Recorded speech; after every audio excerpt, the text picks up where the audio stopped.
Welcome to r/Tales from Retail, where we share stories of your bosses, employees, or those interesting customers you see daily. And the first story is, I sabotaged your truck, so you owe me money. That title doesn't begin to summarize the insanity I'm about to detail. The twists and turns here are innumerable, all thanks to a very special customer. In fact, I think I'd better give him a name. He's earned it. Let's call him Spectaculoid. This is at a popular truck and trailer rental place. You know the one. Spectaculoid rents our biggest truck, says he's going to need it for 3 days. Awkward because this truck was in high demand at the time, but he insisted and we shuffled things around to make it happen. Got super clear about the return time. Okay, drive safe. Except Spectaculoid wants to leave his car on our lot for 3 days. Dude, we fill up constantly and tell people to park across the street, so if you could just move it. And he leaves it on our lot, uncomfortably close to the side door too, so that we spend the next several days having to squeeze by his bumper. Fine, whatever. 3 days later, Spectaculoid calls and my coworker Andy answers. Andy's been given his 2 weeks notice for a laundry list of screw-ups, one of which cost us all a Christmas bonus. A story for another day. But he figured if he did a really good job, he could get the manager to change her mind. So, Spectaculoid asks for an extra day. No problem, sir, Andy says. The family who reserved that truck for the afternoon are now screwed. Nice work. We figured out Andy's mistake when the family arrives, and after calling Spectaculoid and him flat out refusing to bring the truck back, "Nuh-uh, he said I could have it," we make some phone calls and find a canceled reservation for a replacement truck. So at least that worked out, but we're looking forward to getting that truck back the next day. It's going nuts around here. Everybody wants a truck. Next day, Spectaculoid calls again. He wants to extend the rental again because his friends didn't show up to help unload. Dude, come on, it's a 1-bedroom apartment. Most people take 6 hours to move. You've had 4 days, including that extra one. You're neither elderly nor infirm. Empty the truck and get it back here. But all my stuff is in there. So empty it, now. Okay, I'll try. No, seriously, it's officially late in an hour and it needs to be here then. There's no way to extend the contract, and keeping it longer is theft. Oh, okay, I'll bring it back. Does he drive it back? Of course not. In fact, things are just about to kick into high gear. A little while later, I hear my manager yell at Andy. Tell him to call roadside assistance. Andy's on the phone with you-know-who. Spectaculoid is claiming the truck won't start, and Andy was just about to extend the rental. Luckily, this time, he doesn't get the chance. Now, a truck not starting isn't unusual. People leave the headlights on by accident all the time. Easy to forget things like that with an unfamiliar vehicle. That's why we plaster the number for free roadside assistance all over everything. Spectaculoid, having agreed to give them a call, wants a storage unit for free, for the inconvenience. Manager takes over and, smelling a rat, tells him to hold while she searches his name in our storage system. What do you know? Spectaculoid already has a storage unit with us and he's overdue. Well, you would have had the truck back days ago if I had a bigger unit to store all my stuff. Huh? Does not compute. For some reason, we end up down this weird rabbit hole where he talks about how he intended to load up the truck and dump everything in a storage unit. Okay, I don't care. Anyway, no deal, and we tell Spectaculoid to hurry up and call roadside assistance to get that truck back tonight. He argues that he doesn't want to, but he has no other ideas here. He just wants to keep that truck forever, apparently. Some arguing, raised voices, legal threats, fine, he'll call. Oh, you think we're gonna get that truck back now, right? Hang tight, kids, this part gets bumpy. See, when you call our roadside assistance, you get a dispatcher. The dispatcher sends out a tow truck. The tow truck driver calls the customer to arrange the specifics on time and place. Spectaculoid is suddenly not answering his phone. The tow truck driver calls us and asks for the alternate number. No answer there either. So we try calling, and texting, and emailing. Nope. Spectaculoid is suddenly completely unreachable. Around 24 hours later, it occurs to us that he has our numbers blocked. We try using our cell phones instead. Hello? My glorious manager unleashes her righteous fury. You will unblock our phone numbers and stop avoiding us. You will call roadside immediately, and you will do whatever is asked of you to get this truck back. Now! Spectaculoid agrees, but not without some grumbling. Next call we get is from roadside. They are losing their SH.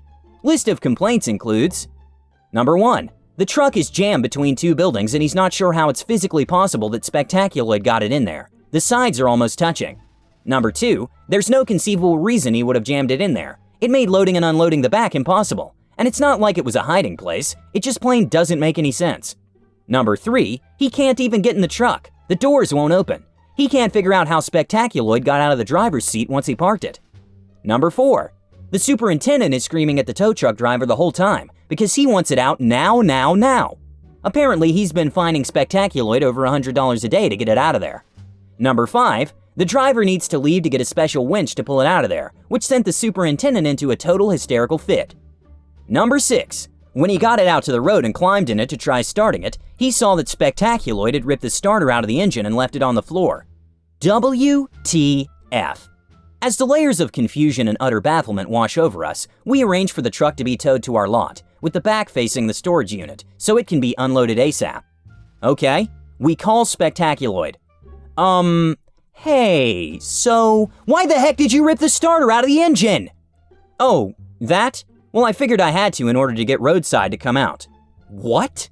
What? But that doesn't make any sense. Oh, also, I've had to take a lot of cabs to and from work. And? Well, I think I should be compensated. Why?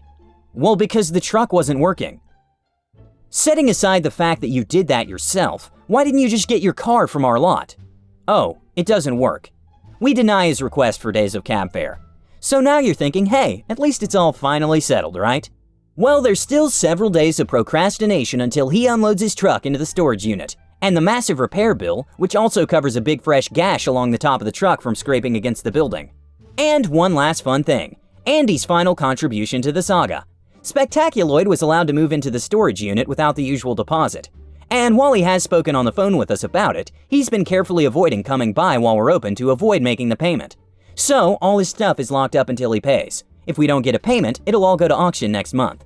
Last time we saw him was on a security camera. See, we noticed his car was finally gone. So we checked the recording. At 1 a.m., a van pulls up, Spectaculoid gets out of the passenger seat, hops into the car and drives off. The car suddenly works. It's a Christmas miracle. I can't believe I'm not making any of this up. The second story is the one time I talked back. Okay, I haven't worked in retail in quite a while, and unfortunately don't have any really interesting stories that you all haven't read a million times, besides one that I'm still unashamedly proud of today. At the time, I was a shift lead at a gas station, which basically meant I got paid 50 cents more to do twice as much work as I had as a cashier. But it was a franchise run by the owner, his daughter, and her husband, and I knew all of them really well. The husband was the general manager, and he was fantastic, and actually taught me a lot about the inventory and sales side of the business. But I digress. I almost always worked the Sunday afternoon shifts by myself. And this particular Sunday, I had come in a few hours early, as our morning shift had decided that working at a gas station was beneath them, so in I was called to take over. While I was getting over a cold, but I needed the money, so I loaded up on Dayquil and packed as many cough drops as I could fit into my purse and hoped for the best. The whole day went surprisingly smoothly. Everything had been quiet except for the occasional customer. Lucky thing about being next to two busy roads, most people don't want to stick around and chat. Our regulars could be in and out in under 30 seconds if they knew what they were doing. Until... Me is me, and UM is Unreasonable Man. Unreasonable Man. Hey, something's wrong with your soda machine. This Coke tastes like PA juice. His actual words. Me. Oh, sorry about that. Go ahead and get any of the others you want for free and I'll go check and see if the bib needs to be replaced. If you want, you can wait up here to see if it's better. Unreasonable Man. Stares intently for a minute. And? Me. Oh, was there something else? Unreasonable Man. Well, I effing hope there is. This is a gas station. The one effing thing you should have is a working effing drink machine. I'm asking, and what else are you gonna do for me? Me. Sir, I'm not charging you for the drink. Our machine doesn't tell us when the bibs need to be replaced. We just have to eyeball it and wait for one to go bad. Like I said, I'm sorry about that and I'll go check and replace it for you. Unreasonable Man. Well, F me, aren't you so nice letting me drink this garbage for free? Give me your effing name and your manager's number. Let's call them and see what somebody who knows what customer service actually is can do. Now, at this point, I don't know what got over me. I honestly don't. I never confronted customers because I usually just didn't care enough.